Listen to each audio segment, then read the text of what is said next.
Hi there.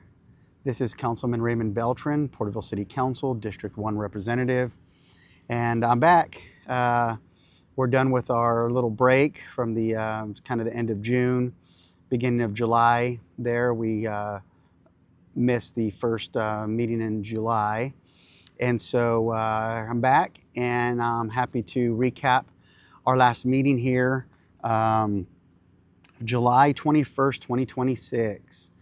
And hope you all have a great summer so far. It's about halfway through. School will be starting up in a few weeks. Just hope the weather's been decent. You know, we're hitting the hundreds here.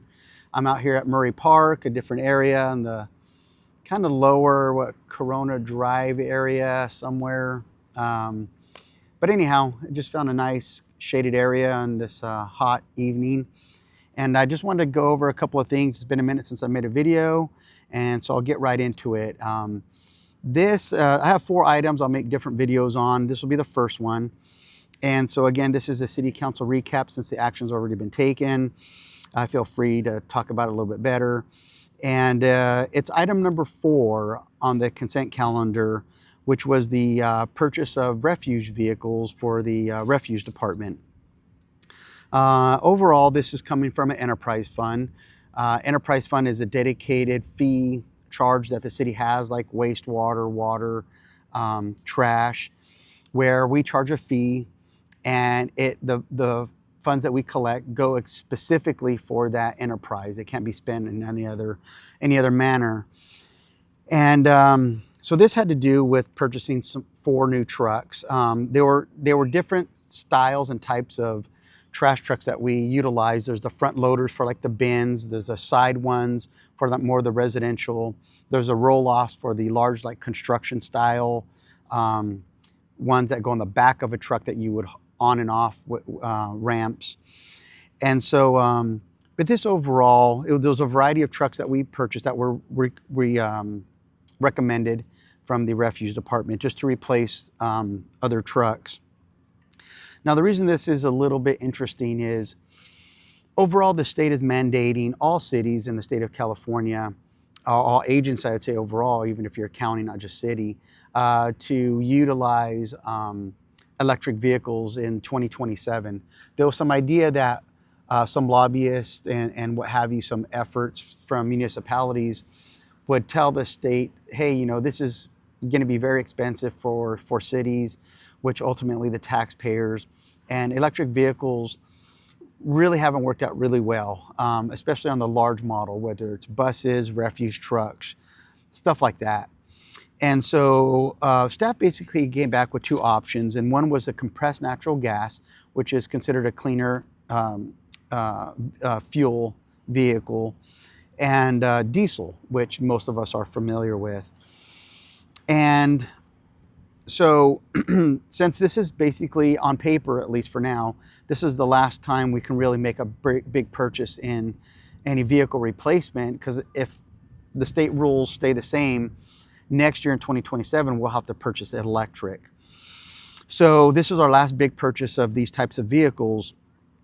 And there's two numbers to look at on this. The upfront cost of diesel for these 4 specifically, now they're all a little bit different costs because they all have different capacities, like I mentioned earlier. But overall, for the diesel, the 4 total would be $1.5 million. And for the compressed natural gas version, was going to be a total of $1.8 million. Now, a little bit more information on the compressed natural gas. There was going to be an additional about $300,000 to outfit them for the compressed natural gas. We would need some fueling stations for them. As it sits right now, every compressed natural gas vehicle that the city has all have their own recharge stations for compressed natural gas. Now there's like fast fuel recharge, and there's a slower one. And I would liken it to like electricity, battery. Sorry, I don't know if the microphone's going to pick up the ice cream truck. It might be a little loud. Well, so the $300,000 would go to put in it's their own fueling stations. Now the difference again between the slow charge and the fast charge, slow charge you can get a more of that 100% capacity, because gas takes a while to slowly compress. If you do it too fast, it doesn't have time to settle. And so what we want is a slow. So overnight, they'll charge. And so that was that other $300,000 upfront cost. But the bigger, so that's the flat number overall. The bigger number to look at, what staff recommendation at the time was, over a 10-year period, what does this look like? And because the diesel fuel has gone up a lot over the last, say, 10 plus years, compressed natural gas over that 10-year period was going to be significantly lower, and the point of about $70 or $37,000 a year. So over a 10-year period was $372,000. Now over a 10-year period, you think like that's may not be a lot or what have you, but we constantly hear from fellow council members about this budget constraints. Where can we cut money? Wastes and stuff like that. This is the interesting one, because obviously diesel is a tried and true engine that works.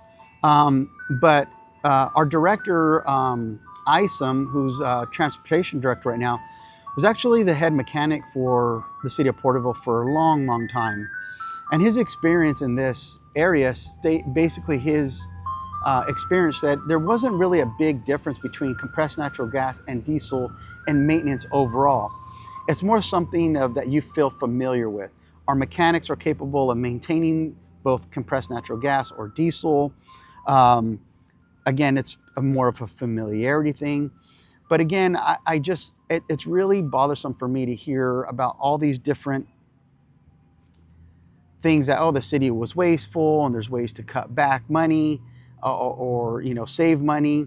And then we have something like this that comes in front of us, and it's like, no, I like diesel. It works.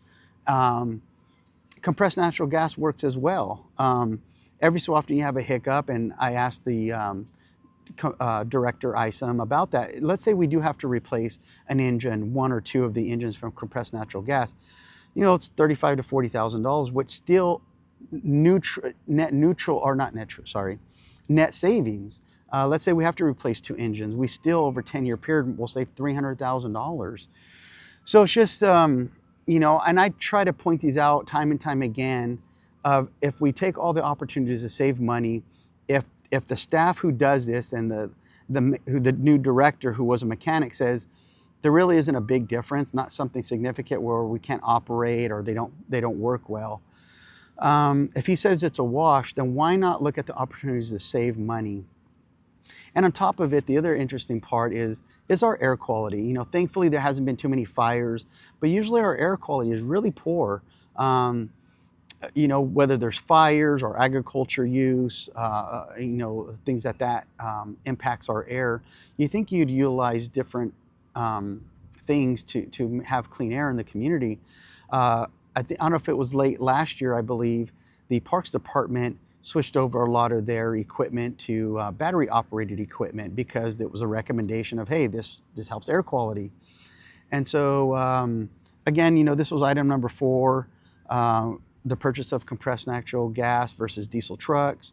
Another thing I thought was kind of interesting is the mayor, I understand his argument about raising refuse rates, trash, because he thought, people couldn't afford it or we didn't need to raise it that high.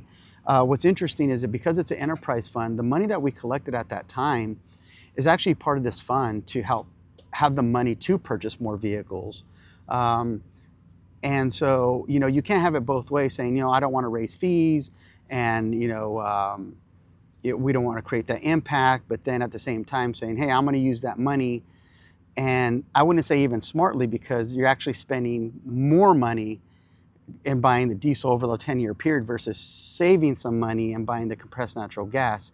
So at one end, you're saying, I don't want to raise taxes or fees, and I want the most bang for the buck, but then you go and purchase something that in the long run is going to cost more. So I just don't understand that argument. And like most of you are already aware, it's 4-1 vote. I'm the odd one out. But I just want you guys to understand, it's not because I'm against the things. It's when I break down the information, and it is simple. It doesn't get very complicated. You could definitely get into the weeds of the torque and weight capacity.